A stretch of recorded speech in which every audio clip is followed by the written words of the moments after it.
Today in our 2005 Honda Odyssey, we're going to take a look at and show you how to install this Curt T-connector vehicle wiring harness with the 4-pole flat trailer connector. Part number is C56161. Right now, here's what you're going to have in your wiring kit. So of course is what we're after there. We're looking to have this 4-pole connector situated at the back of the vehicle so we can connect a trailer, cargo carrier, what have you to it. As you can see, that runs into our converter box. Now this converter box is going to take signals from our vehicle and it converts it into a usable signal for our trailer. Now this offers surface mount technology. That means instead of our wiring passing through holes on our board, it's been mounted directly to the surface that's inside of there. This is going to give us great reliability and great dependability even in rough conditions. And it also minimizes the heat and it's going to give us a higher output to our trailer lights themselves. Now our stop lights or our turn lights, they're going to draw about 5 amps. Same with our tail lights. They're going to draw about 5 amps. Now this system is not going to take any power from the lighting system itself. You see here we've got a fuse holder, provided fuse will slide in there, and the box is powered from a 12-volt power source inside of the vehicle, so we're not overloading any of our circuits. We're also going to have a ground that's already got a ring terminal on it here. That way we can ground the system out and everything's going to work properly for us. Got instructions, some zip ties, you can see some foam tape here for mounting our box, and then a few pieces of hardware there that we may or may not use depending on the application. They've also provided the smaller 10 amp fuse. This is for mounting in our passenger side kick panel area to complete the circuit here and make sure everything works. Now to begin our installation, we're going to pull off the couple of little hangers that are located on the rear scuff panel here. So let's just thread in. Do that on both sides. Now we want to pull out on the bottom. We can set this aside. Now we'll also pull out slightly on our side panel here to get access to this control panel that we've got right here. I'm going to take this top hook out too, just to help you guys see a little bit better. Now we're going to take our plug and we're going to go right up and about midway up over on the side closest to us. We want to slide that in and make sure it clicks. Now if we look right here, we're going to have a ground location. We'll just use that body ground so we're not drilling any excess holes. So we're going to use a 10mm socket just to pull that bolt out.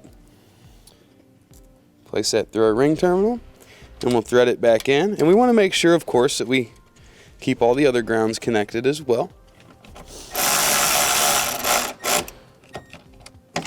All right, just resecure it just like that. Now what we're going to do is take a little bit of rubbing alcohol. We're going to clean off the back of our box and also this flat area right here. We'll give that a second to evaporate. We'll place our foam tape on the back, just like that. And I actually think I'm going to run this wire here. I'm going to run it right through here. That'll keep everything a little bit nicer for us. We keep those tucked back out of the way. Let's pull the cover off there. And we can slide it into position. Push it down so it adheres. Now we'll just uncoil our 4-pole wire here. And I'm also going to run my 4-pole wire behind the wires there just to keep everything kind of up and out of the way and tidy. Now we'll take our larger 10 amp fuse. We want to slide that into our fuse holder. Then we'll cap it off. All right, now we're ready to put our side panel back in place. Replace our small catch here.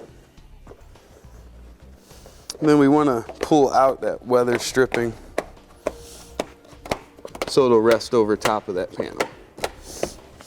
Now we'll get our rear scuff panel put back into place here.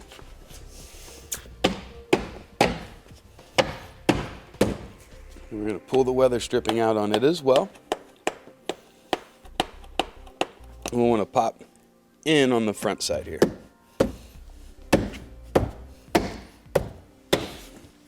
Now what we can do is just bundle up our excess wire here. Take our protective cover and we're going to put it over the top of it here. And we'll be able to use that to go around our wiring. Just kind of keep it bundled up. And just like that. Kind of keep it over here, out of the way. When we need it, simply unwrap it here, take out whatever amount we'll need, let it rest right over. You see we've got a good cushion there. It's going to protect our wire. The only place you really want to avoid is going to be that striker right there. Here we are, ready to connect to our trailer and head down the road. All right, now we'll take our small 10 amp fuse, pop out our little sliding cover, and we'll want to place our fuse in position number 5. So we've got 1, 2, 3, 4, 5. And then right here, number 5.